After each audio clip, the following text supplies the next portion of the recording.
E-A-T-L-E-S, Jody Mack, the legendary sports talker, joins forces with NFL insider John McMullen.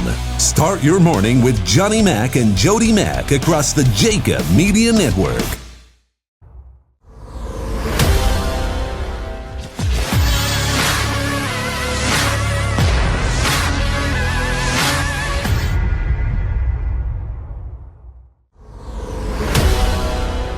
Make sure you are subscribed to the JAKIB Media YouTube channel, JAKIB Media. It's where you can find all of the conversations that I have nightly with Johnny Mack. You can also find clips, segments from the middle every day with Eitan Shander, Harry Mays, and Barrett Brooks, and a ton of other content, so make sure you're subscribed there. All right, Thursday here on The Fix. And it's that time. Let's bring John into the conversation now. Follow John at JF McMullen on Twitter. Check out all of his written work for SI.com and PhillyVoice.com. And you can listen to him every Saturday morning on Extending the Play. You can listen to him on Birds 365 with himself and Jody Mack. Coming soon. All right, let's bring John in now. And there's a lot to get to. I mean, we have Carson Wentz looking sharp in the Colts colors there at the podium with the blue blazer. And we have more quotes from Howie and Nick Sirianni and the whole gang. So plenty to get to here tonight. As always, nothing new. John, how we doing, man? I'm doing well. Let's talk some ball, right? Let's talk some ball. Oh, it's sad, by the way, you bring up. I see Carson Wentz and I say, "Oh, I know that blazer." That's pretty sad. That's the extent of my life.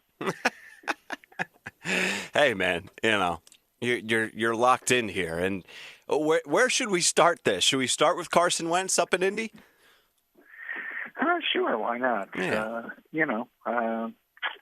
I think we got a little clarity today, more from Howie Roseman than Carson. I think both sides took the high road. Yeah. And I expected that, but we did get a little bit out of Howie kind of saying, I think it's pretty evident, let's put it this way, that if Carson was even slightly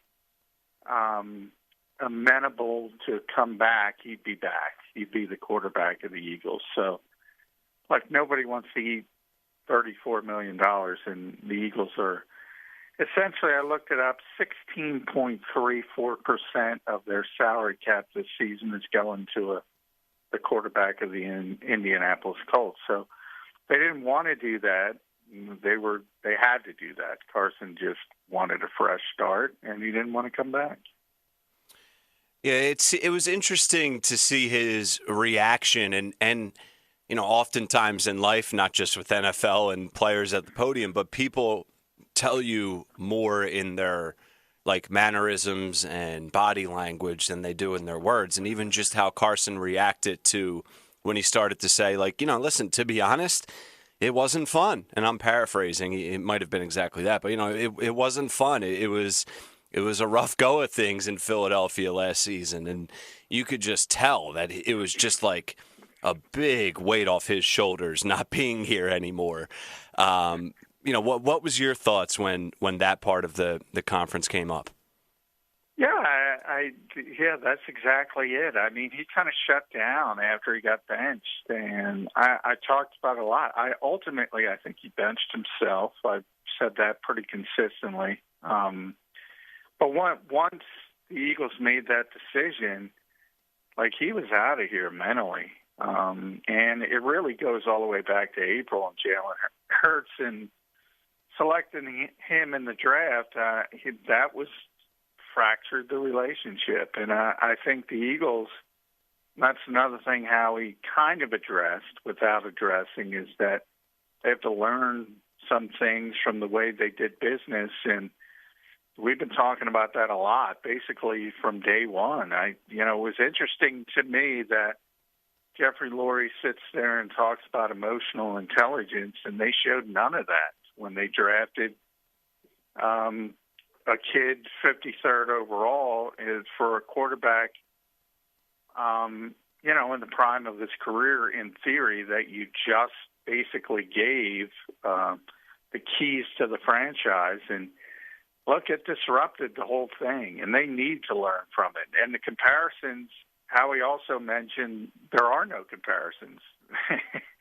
And so the talk about Aaron Rodgers, it's not about player. Yeah, Aaron's much better, but he's also old. So you could spin. You got to start thinking about the future. You could at least spin it. You could also disagree with that, but it makes some sense. Doesn't make sense taking a quarterback with a premium pick when you have another quarterback who's 27 years old and he gave $128 million. So I think the Eagles learned from that. Yeah, but here's like my 2 cents with that, and it was a mistake, and absolutely with the benefit of hindsight, you have to admit it's a mistake at this point. But like it's communication. Like I don't want them to learn from that decision. I want them to learn from that experience. Like, don't you think, John, if they sat Carson down before that pick? Like, listen, Carson, we just gave you this contract. We believe in you. We love you. You're our guy. But, Nick's gone. We want to stay cheap at, the backup position to you. If there's an opportunity to get a guy like Jalen Hurts, we're going to get him. But, don't worry. And, hopefully you don't disagree. You get my point. Like that to me is the learning experience, because it just seemed like there was no communication throughout the organization, and I want that to change more than anything. Yeah, I get what you're saying, and I always bring up the Bo Levi Mitchell story, which I told on extending the play. I don't know if you were there or not, but and people are going to say, who is Bo Levi Mitchell? And rightfully so. And he was a CFL quarterback, and he told the story about Minnesota wanted to sign him to be Kirk Cousins' backup. And he went in with the typical mindset of what you do in those types of situations. What do? You say, I want to come in and compete. I'm going to push him. I'm going to try to take the job. No, he said that, and they were like, whoa. We don't want you to do anything like that. We just want you to sit in the corner, support the starter, and not make any waves. And he made a mistake, and he's still in the CFL. That's the way you handle quarterbacks in the NFL. You might not agree with it, but that's the way you got to do it. You've seen it all over the league. It's not just Carson Wentz. Everybody's very provincial. Russell Wilson's upset. Deshaun Watson's upset. And Aaron Rodgers was upset. We just mentioned. And on and on and on. We've talked about this is the year of the quarterback angst. I don't know if it's a generational thing. I don't know how you want to describe it. But these guys, that is the one position. And it isn't a generational thing when you consider the cliche that's been around forever, that if you have two quarterbacks, you don't have any quarterbacks. Yeah. It's always been that way. And it's always going to be that way. Yeah, I mean, you look at like the Saints situation last year, and even carrying into this year is interesting when they were plug and play Taysom Hill, and then Drew goes down and they go at Taysom, and now this Winston Taysom Hill dynamic in New Orleans. I think that's something interesting to keep an eye on, because that's a perfect example of two quarterbacks is no quarterback. Yeah, I mean, from probably from a production standpoint, because ultimately, obviously, I don't think those two are going to be successful. Because I don't think they're good enough. Certainly, yeah. Taysom's not. Jameis has talent, but he's never been able to figure out how to not turn the football over. Every situation's different. That's what the Eagles tried to replicate and duplicate a little bit, is the same situation. But, Drew Brees was so entrenched. he's a first ballot Hall of Famer. He's got nothing to worry about. Sure. And Taysom Hill was a gimmick player. And that's what he is, and that's what he was, even though the Saints have kind of talked him up and Sean Payton. But, people who understand know what he is. Whereas, Jalen Hurts is a more well-rounded quarterback, and he has a lot more to offer than a Taysom Hill in theory. So, as I said, every situation is a little bit different, but the fact that, Carson's not as entrenched as Drew Brees, pretty obvious now because he's in another city. And, Jalen Hurts was more than, just a gimmick guy. So I think from basically square one, the Eagles, if there was a mistake to be made, they made it with that quarterback situation. Talking with John McMullen, as we do every night right here on The Fix on AM 1490 Sports Betting Radio, 7:30 Monday to Friday. Plenty to discuss here with Wentz, Roseman, and Sirianni. Let's shift gears on Roseman and Sirianni a little bit more here, John. What was your biggest takeaways from that standpoint? Nick's got to cut out the caffeine. Howie's got to get a little more caffeine. Howie seemed a little down, and Nick was flying high. Enthusiasm. I did think, in all seriousness, I did think Nick was a little bit more comfortable. So that part I liked. Yeah. And I mentioned on Football 24/7 as well. He seemed to really have like about a minute, and he was on point, and he was solid, but then he just kept going, and then, so he's got to learn to tighten up his message. I think he'll get better, but I mean, some people are going to love the enthusiasm, some people are going to hate it. That's just kind of what it is, and ultimately that'll be decided by obviously how many games he wins. If he's that excitable and he's winning games, I mean, people are going to love that guy. And if he's acting like your high school coach and losing games, I mean, that's what they're going to call him. Yep. Yeah, I think he needs to be careful. Philadelphia, we all know how Philadelphia is, and that could be him. Like, he could be. I'm going to get at he needs to be real, but he could be real. That could just be him, but if he loses a couple games early, he has to be careful. That's all I'm going to say, because me personally, it just comes off as he doesn't know how to act, so he's just going the rah win one for the Gipper character, and I've already had enough of it personally, and it's his second time talking. Yeah, well, and that's how people. Certain people are going to take it, no question. I mean, anytime you're over the top enthused, first thing you're going to think, is this manufactured? Is this real? Right. What is he trying to do? So I think that's sort of natural. I think he's being real. I think that's his personality.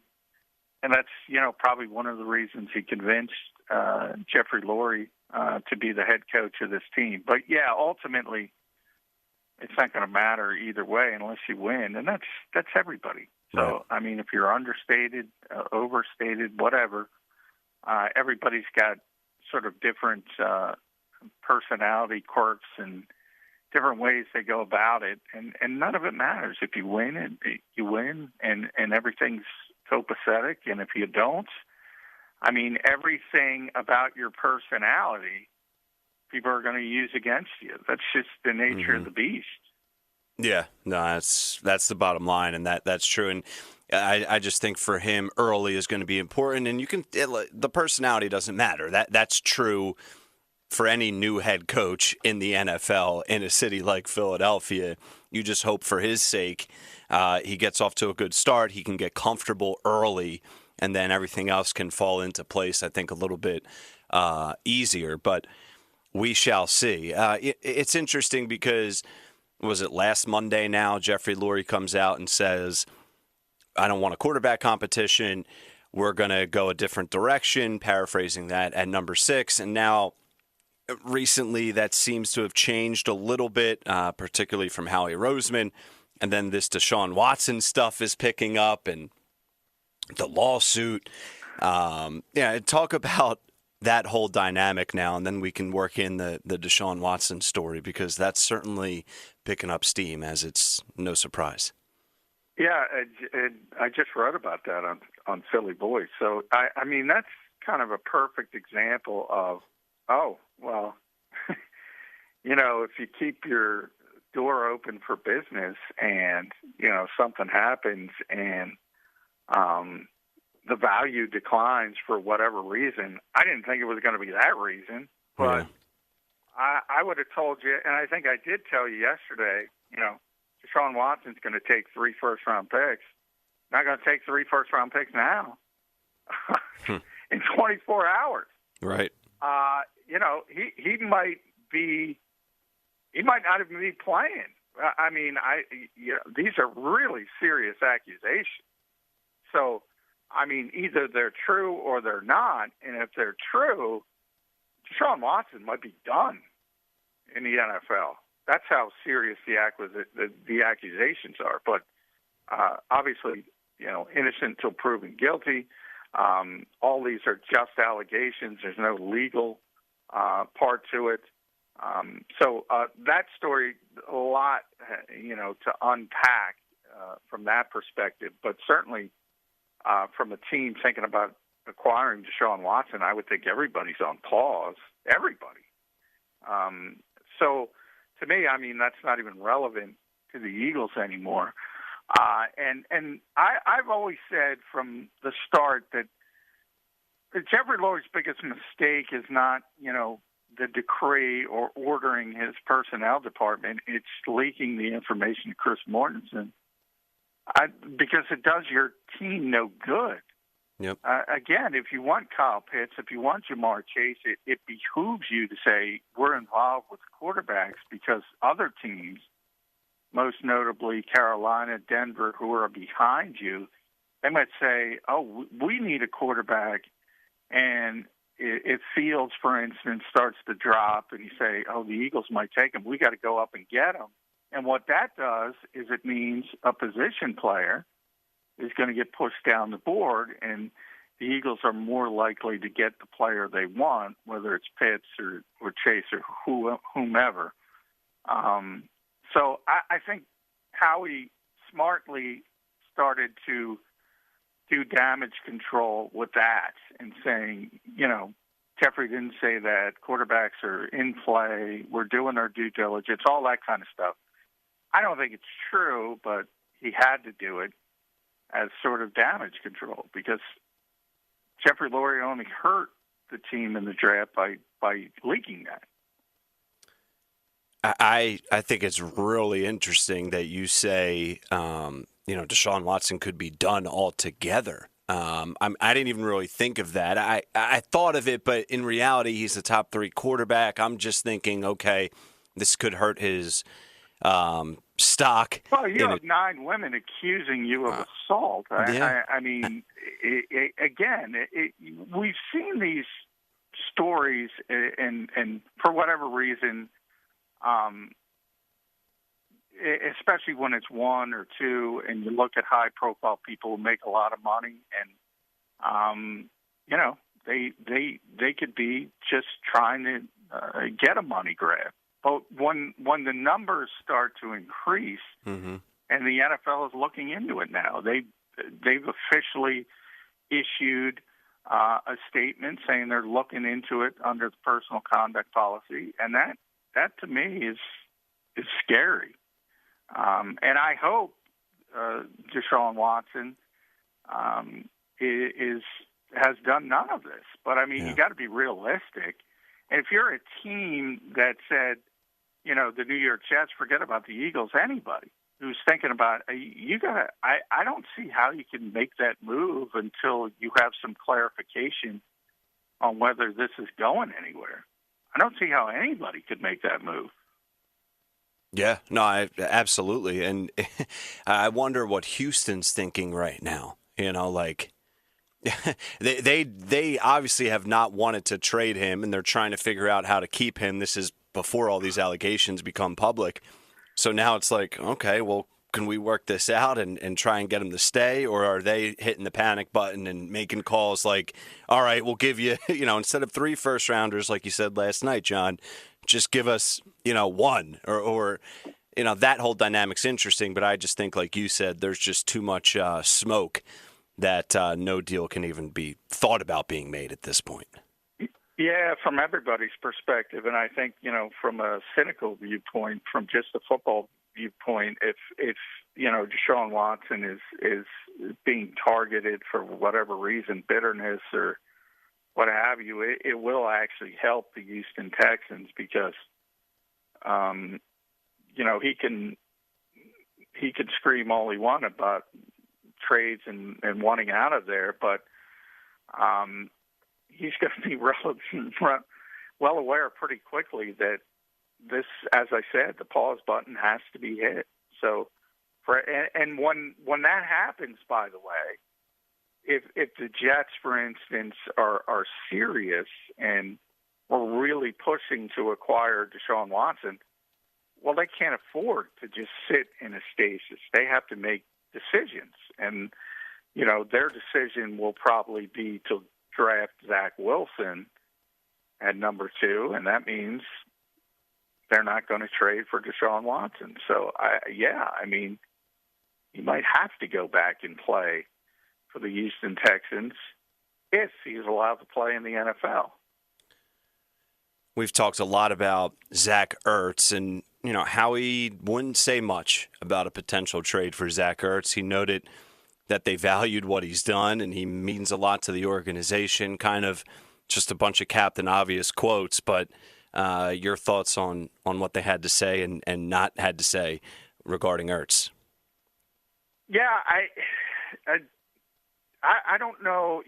I think the Eagles want a 4th round pick, which is you think is not a lot because they don't have a 4th round pick, and they just don't want to give them away. But as we go through this process, almost right after the Eagles press conference was finished and how it was done, the Chargers, who were one of the teams that offered something for Zach, whether it was a late round pick, most likely, they signed Jared Cook, who, is not, he's 34, he's not as productive as Zach in theory, but he is still a pretty good pass-catching tight end. And they spent $6 million. I don't think they're going to budget another $8 million for Zach Ertz. So that door is probably closed. And, the New York Giants also signed Kyle Rudolph, which, the Eagles weren't going to trade him in the division anyway, but it is the tight end market. Yeah. And it affects other teams. In other words, maybe Rudolph, they gave him $7 or $8 million a year. So you see how other teams react to that. And the door is closing as far as, teams who need a tight end. The Bills are still out there, and they offered a late round pick that wasn't enough. And there's still talk of Baltimore and obviously Indianapolis. So ultimately, but we've been saying this from the start, I think they're going to trade Zach Ertz, but the Eagles are really playing hardball on that one, and I'm a little surprised, to be honest. We talked a lot about quarterback position here. Lions release backup quarterback Chase Daniel. That's a reunion that makes sense, just to bring someone that's been in this this QB room in the past, bring him in as a backup or a third string guy. So I just want your thoughts on that. And then I also want your thoughts on, we just talked about Trubisky in Chicago. He's headed to Buffalo to back up Josh Allen. Yeah. Well, I saw, I guess they're kind of similar, except one's really good. It's really bad. But from an athleticism standpoint, they are pretty similar. So I guess the theory is that you don't have to change the offense that much. But I don't buy into that stuff because, as I said, one's good, one isn't. Yeah. So, but you need a backup quarterback, and you hope any team's hope is you don't have to play the backup quarterback. So that's pretty much where you are. As for the Eagles, I mean, yeah, ultimately, you see Jacoby Brissett is no longer available, Tyrod Taylor. So even that sort of upper tier backup is sort of closed for the Eagles now. So I think you are at the point where you're talking about a Chase Daniel or, hey, Nate Sudfeld, bring him back. I mean, you don't want competition at the quarterback position. Yeah. And then go to the draft and draft a quarterback in the later rounds, sort of a developmental guy.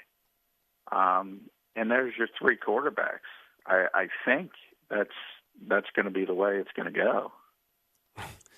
John McMullen, our NFL Eagles insider, joins us every night on The Fix at 7:30 for all the latest surrounding the Philadelphia Eagles and the National Football League. It's crazy, man. I really feel like there's plenty to talk about in season, obviously, talking about the next week's games and recapping the last week's, but the off season, John, it really is a little bit more hectic at times than in season. You're telling me it's much more hectic, much more hectic. Yep. So we'll be talking about all the craziness every night. We'll do it again one more time this week, tomorrow night on The Fix at 7:30. All right, John, I appreciate it, man. All right. Thanks, Ryan. Yep. Thank you. There he is, Johnny Mac. Johnny Mac. Good stuff, as always. All right. Let's get to the top of the hour VSiN update, the 76ers. No. Much more still ahead. 1 hour down, just like that. College hoops in action, baby. Give you the updates. I'll give you some of my picks for the late games coming up in this 8 p.m. hour. Keep it locked in on The Fix, AM 1490, Sports Betting Radio.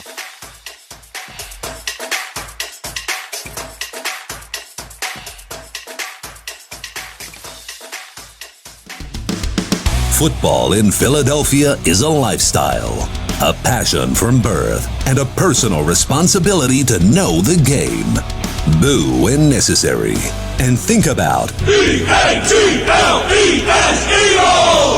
Every second of every minute of every hour of every day. Birds 365 was created for you. Jody Mack, the legendary sports talker, joins forces with NFL insider John McMullen. Birds 365. Start your morning with Johnny Mack and Jody Mack across the JAKIB Media Network. Watch it live on YouTube.